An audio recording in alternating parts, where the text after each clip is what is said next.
let's look at some physical properties of planets. First of all, the diameter of a planet. How can we find a diameter of a planet? Well, there are two ways. One is from its angular size, the angle at which we see the planet, and its distance from us using geometry. Right? It's a simple exercise in trigonometry to figure out the base of this equilateral, of this triangle here, where these two sides are equal, from its height and this angle here. So that's one way. The other way is from so-called time of star occultation. So basic idea is as follows. The stars are so distant that we do not observe that they are moving relative to each other. We have this fixed background of stars, right? We learned about the motions of the stars in ASTR 1P01 that occurs because of its either daily motion because of the Earth's rotation, Earth's spin, or yearly motion because of the fact that the Earth is revolving around the sun.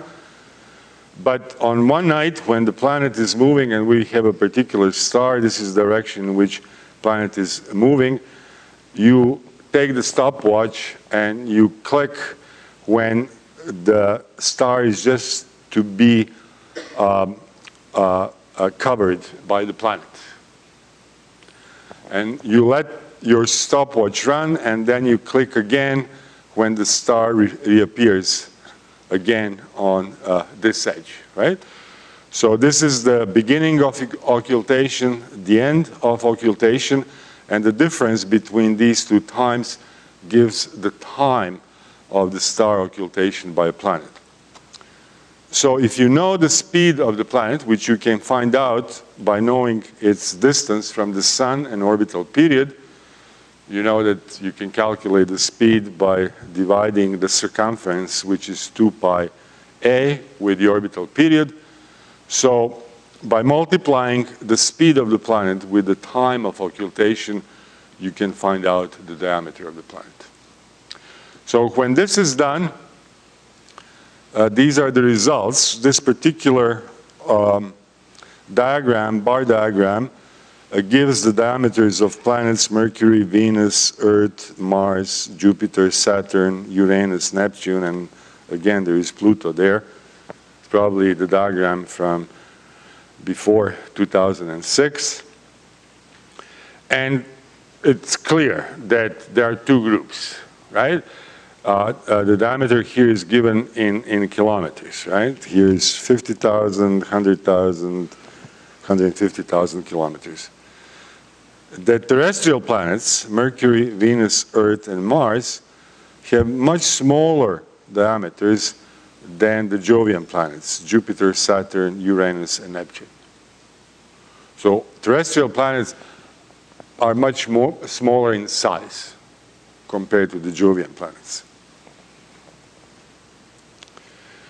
Next, we can determine the mass of a planet.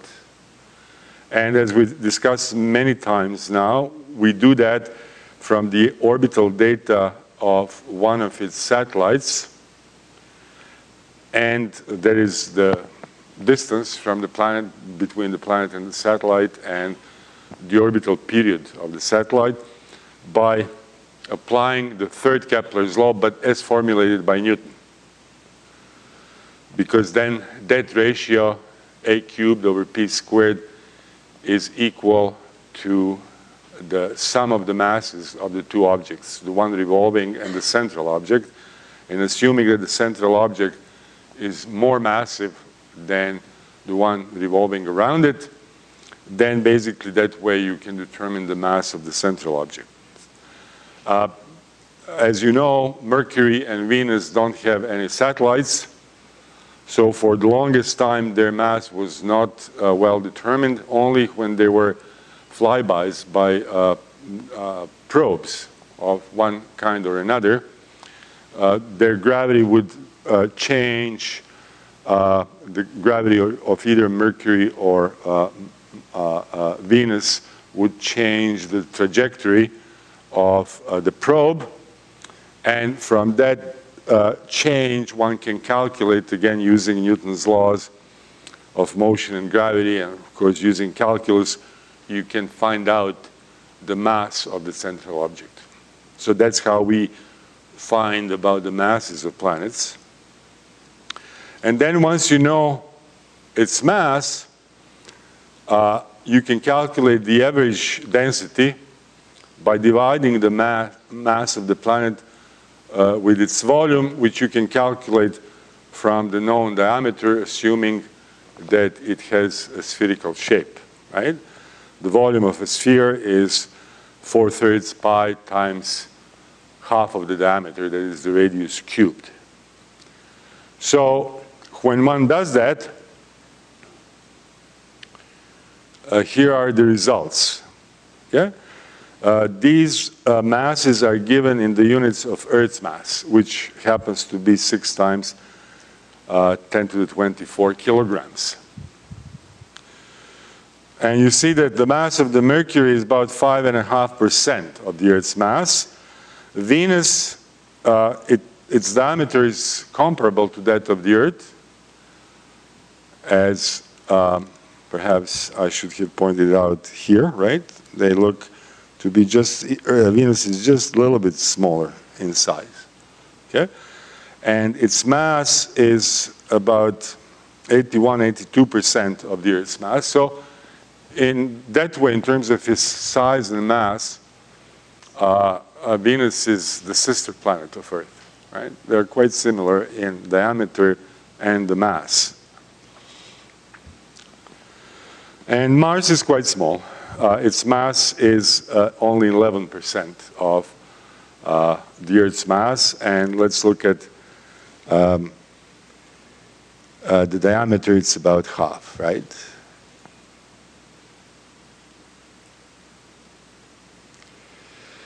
And here are the densities. So for all of them, the densities are quite comparable. The densities are given in grams per centimeter cube, right? It's just over 5 or just under 4 in the case of Mars. Just as a reference point, the density of water on Earth under normal conditions, under the pressure of 1 atmosphere and room temperature is 1 gram per centimeter cube, right? So this is 5 to 4 times bigger than that. And that's because, as you know, planets are composed of rock-like materials and metals.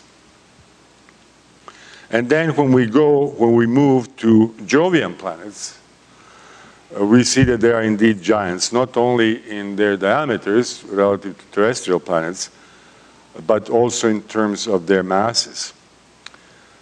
Jupiter is almost 320 times more massive than the Earth, Saturn 95 times, and Uranus and Neptune are not as massive, but still order of magnitude or so more massive than the Earth. On the other hand, their densities are quite lower compared to the densities of terrestrial planets. And as you will see, the reason for that they are composed mostly of hydrogen and helium. Just for comparison, the sun's mass in the units of Earth's mass is 333,000, right, times more massive than the Earth. And the density of the sun, the average density of the sun, 1.4 grams per centimeter cube, is actually quite comparable to the density of the Jovian planets.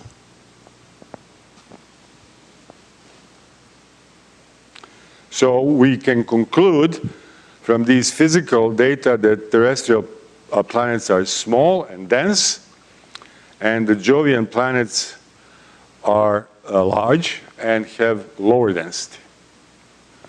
Okay, so clearly there is a distinction between the two groups of planets, the terrestrial and the Jovian planets.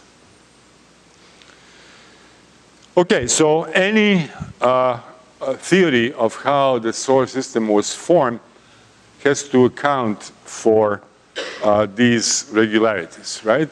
The fact that the solar system is flat, that there is that counterclockwise twist. There are two groups of planets. Those close to the sun are small in size and mass, relatively speaking, but they are dense, while Jovian planets at greater distance from the sun, beyond, say, 5 astronomical units, they tend to be large, both in diameter and mass, but they have low density compared to terrestrial planets. So any theory of the formation of the solar system has to account for those observations.